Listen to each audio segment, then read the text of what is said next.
So I thought today I would begin with a reading from Emerson's Divinity School address, which is the topic for today's service. This is the really nice part of the address. The rest of this 90-minute piece isn't quite as nice. In fact, it gets a little nasty in places, but we'll start on the good note. And if you've ever read Emerson, you'll realize his sentences are long, his vocabulary is strange to modern ears, as is the grammar. So I'll do the best I can. This is how he began addressing this small number of Harvard Divinity School graduates in 1838. In this refulgent summer, it has been a luxury to draw the breath of life. The grass grows, the buds burst, the meadow is spotted with fire and gold in the tint of flowers. The air is full of birds and sweet with the breath of the pine, the balm of Gilead, and the new hay. Night brings no gloom to the heart with its welcome shade. Through the transparent darkness, the stars pour their almost spiritual rays. Man under them seems a young child, and his huge globe a toy. The cool night bathes the world as with a river and prepares his eyes again for the crimson dawn. The mystery of nature was never displayed more happily. The corn and the wine have been freely dealt to all creatures, and the never-broken silence with which the old bounty goes forward has not yielded yet one word of explanation. One is constrained to respect the perfection of this world in which our senses converse. How wide, how rich, what invitation from every property it gives to every faculty of man, in its fruitful soils, in its navigable sea, in its mountains of metal and stone, in its forests of all woods, in its animals, in its chemical ingredients, in the powers and path of light, heat, attraction, and life. It is well worth the pith and heart of great men to subdue and enjoy it. The planters, the mechanics, the inventors, the astronomers, the builders of cities, and the captains, history delights to honor. But when the mind opens and reveals the laws which traverse the universe and make things what they are, then shrinks the great world at once into a mere illustration and fable of this mind. What am I? And what is? Asks the human spirit with a curiosity new kindled, but never to be quenched. Behold these outrunning laws which our imperfect apprehension can see tend this way and that, but not come full circle. Behold these infinite relations, so like, so unlike, many yet one. I would study, I would know, I would admire forever. These works of thought have been the entertainments of the human spirit in all ages. All right, that was just the first paragraph or so. I'll spare you the rest of the 85 minutes. But before we get into the Divinity School address, I want to give you a really, really quick, hopefully brief recap of Unitarian history, the parts we've talked about so far, because I think all of this in order, in context, it's easier to understand and appreciate. So we started back talking about Unitarian ideas in Europe, dating back to the 300s, all the way through the 1500s. We learned about our Puritan ancestors, those really uptight and sometimes pretty mean folks of the 1600s in New England, and how they gave us congregational self-governance, also known as congregational polity. And that's how this church eventually came to be known as Congregationalists. Our Puritan ancestors also gave us our emphasis on covenant. We relate to each other through covenant rather than in an authoritarian top-down fashion. So moving on to the 1700s, gradually the more liberal Congregationalists began to reject the Calvinist idea of predestination. And they moved towards the belief that, who knew, one could be saved by one's own good deeds and behavior. Also at this time was the emergence of academic biblical criticism, which had made its way from Germany to the Americas. So some Congregationalists and their ministers of a more liberal slant began to apply this type of analysis to the Trinity and other sacred Orthodox doctrines. And if you combine all of this with the emergence of Enlightenment thinking, with its emphasis on reason, differences really started to begin to grow within the denomination between the more Orthodox and the more progressive who were willing to incorporate these new ideas into their theology. So fast forwarding to the 1800s, we are just covering a lot of centuries really fast. We're moving into the 1800s, the largest congregational churches, often located in the cities, had become more liberal in theology. The liberal ministers were openly preaching about free will and about a loving God. They rejected original sin, predestination, and the Trinity. They believed that people are basically good and come with potential for moral, spiritual, and intellectual growth. Now, all of this went on, this preaching went on, it was great, it was fine, until the more Orthodox Congregationalists noticed. They got wind of this, they were not happy, and a controversy within the church was soon underway. So that brings us to our most recent stop on Unitarian history, when Unitarians actually became Unitarians. And this was formally announced in 1819 in a sermon from William Ellery Channing called Unitarian Christianity. In this sermon, he advocated the critical reading of Scripture and applying reason to it.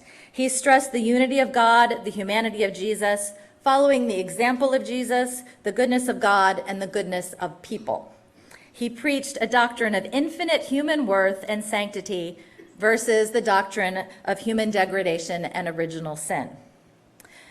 So, after this pivotal sermon, congregations soon began to take sides.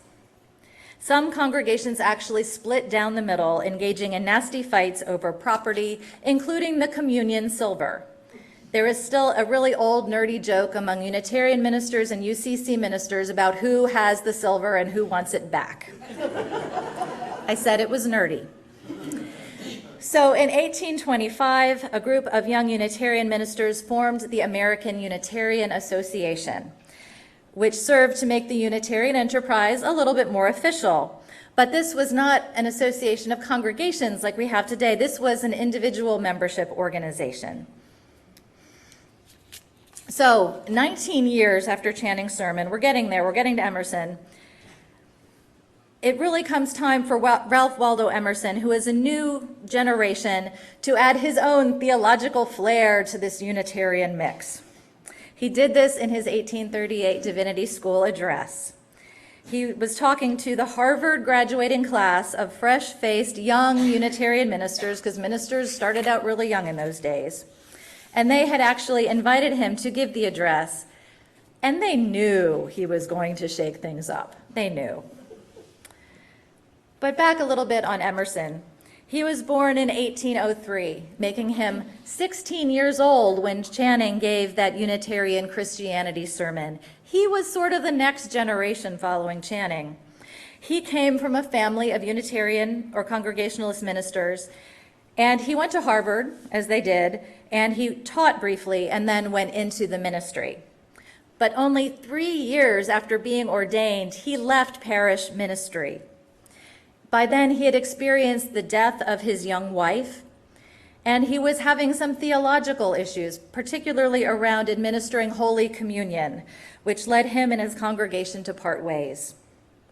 Emerson soon started his new career as an essayist and lecturer and poet, and he traveled to Europe, where he was introduced to the philosophies of idealism and romanticism. And he eventually became convinced that God does not live in formal religion. Sorry to disappoint you. God lives in nature. God does not live in sacraments. God lives in people. In 1837, he wrote, "I grow in God. I am only a form of him. He is the soul of me. I can even, with a mountainous aspiring, say, I am God." Emerson came to see spirit or soul as the ultimate reality and source of life. So by the time he was invited to do the Divinity School address, it was pretty well known that Emerson had pretty much given up on the father-like personal God of Christianity which was still embraced by Unitarians at the time. And his address put forth this radical new way of thinking about theology, about church, about religious life, and Unitarianism, and its clergy. No one escaped unscathed. In his address, he expressed his disdain for the state of the church by saying, "I think no man can go into one of our churches without feeling that what hold the public worship had on men, what hold that public worship had on men is gone or going. It has lost its grasp on the affection of the good and the fear of the bad." And regarding preaching, he said, "Tradition characterizes the preaching of this country, that it comes out of the memory and not out of the soul, that it aims at what is usual and not what is necessary and eternal." His advice to the new ministers was, "On this occasion, any complacence would be criminal, which told you, whose hope and commission it is to preach the faith of Christ, that the faith of Christ is preached." He told these new ministers to preach from the heart with the passion of Jesus about the real life teachings of Jesus and make it relevant and real to present day life experience. He took a pretty famous shot at one of his ministerial colleagues, describing a really, really dull church service. He said, "A snowstorm was falling around us. The snowstorm was real, the preacher merely spectral, and the eye felt the sad contrast in looking at him and then out the window behind him into the beautiful meteor of the snow. He had lived in vain. He had no one word intimating that he had laughed or wept, was married or in love, had been commended or cheated or chagrined. If he had ever lived and acted, we were none the wiser for it.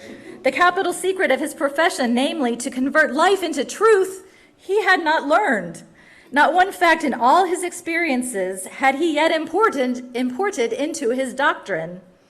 The man had plowed and planted and talked and bought and sold. He had read books. He had eaten and drunken. His head aches. His heart throbs. He smiles and suffers. Yet was there not a surmise, a hint in all the discourse that he had ever lived at all? Not a line did he draw out of real history. The true preacher can be known by this, that he deals out to the people his life passed through the fire of thought. So according to Ralph, I have my work cut out for me. I also need to get a more exciting life if I'm going to be a better preacher, apparently. But he asked his audience to abandon the ancient biblical texts as the source of religious truth and focus instead on their own lives, how they as individuals experience the sacred. He insisted that God did not only speak in the past, that God is speaking today, and to those who are willing to open up and go deeper into their own experiences. He said, the stationariness of religion, the assumption that the age of inspiration is past, that the Bible is closed, the fear of degrading the character of Jesus by representing him as a man, indicate with sufficient clearness the falsehood of our theology. It is the office of a true teacher to show us that God is, not was, that he speaks, not spoke. Yourself, a newborn bard of the Holy Ghost, cast behind you all conformity and acquaint men at first hand with deity. He believed that everyone had this innate connection to the divine and could access it without the assistance of churches, religious leaders, and role models, as worthy as many of them might be. To look for the divine, he said, go inside yourself, not outside. Follow your inspiration, follow your intuition if you want to know divinity. Emerson, well, he also showed this great aversion he had for the biblical miracles, saying, Jesus spoke of miracles, for he felt that man's life was a miracle. But the very word miracle, as pronounced by Christian churches, gives a false impression. It is monster. It is not one with the blowing clover and falling rain. So to Emerson, it was nature that was the real source of miracles. To him, the supernatural miracles of Jesus, he called them monster. I mean, he went that far to call them monster because they took the focus off the miracles of our daily lives, the miracles right before us, the miracle that all of us somehow ended up here on this earth, here in this room right now. That was sacrilege to him.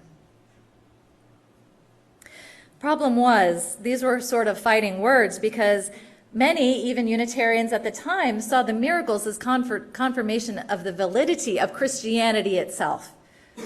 So he was really poking at a very, very sacred cow. But although Emerson really threw it down in his divinity school address, he really had no interest in engaging in all of the fierce debate that followed it, which came fast and hard. Because he was speaking his truth, he spoke his heart, and he was ready to walk away after that.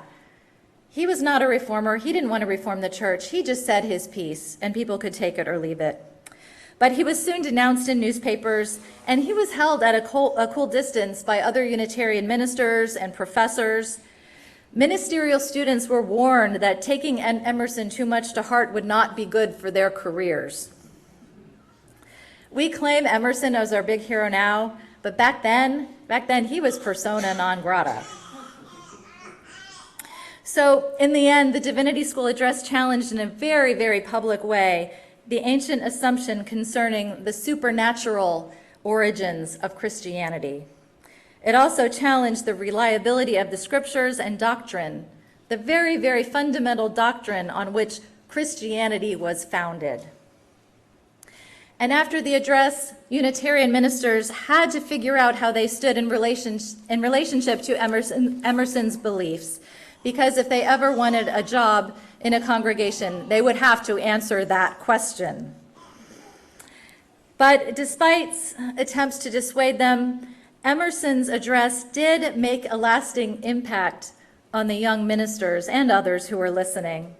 Despite all the negative things he had to say about the church institution, he told his young charges to remain within the church, to breathe new life into it.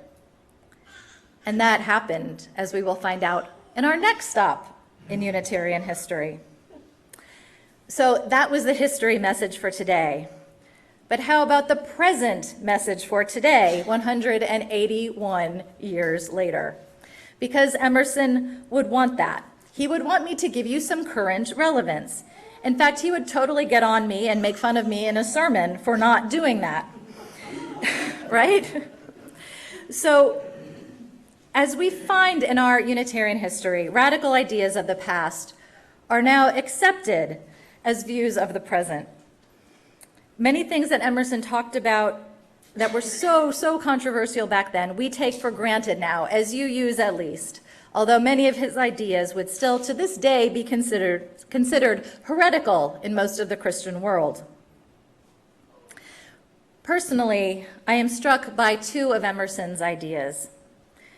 First, he articulates so well this feeling that many of us have, most of us have had since our childhoods, regarding the absolute awesomeness of nature. That nature, our very existence, is just as miraculous than any miracle supposedly performed by Jesus. We intuitively, innately sense divinity in nature. So if you're looking for God, I suggest you might want to check outside. Yeah, that was a joke, sorry. But serious joke. But, outside isn't the only place you should go looking for the divine. Emerson also tells us to look within on our free and responsible search for truth and meaning. Because sometimes we really get carried away on this external search because we're so free to check out so many things. We look for the perfect church, the perfect spiritual practice, the perfect sacred text, and we forget to look for the answers from the divine within. Because the answers, I hate to say, are not in the church. They are not in the spiritual practices. They are not in the texts. They are in us. Those other things are just tools. They are just tools to use in finding the answers within. And that is so, so easy to forget. We are not apart from the divine. We are part and parcel of the divine. And only if we could accept that and actually cultivate it, if we really saw ourselves and others as part of the divine, do you think we would treat ourselves better? Do you think we would treat others better? I will end today with a wish, or perhaps an intention, that we all cultivate this ability to see the divine in ourselves and in each other. May it be so, and blessed be.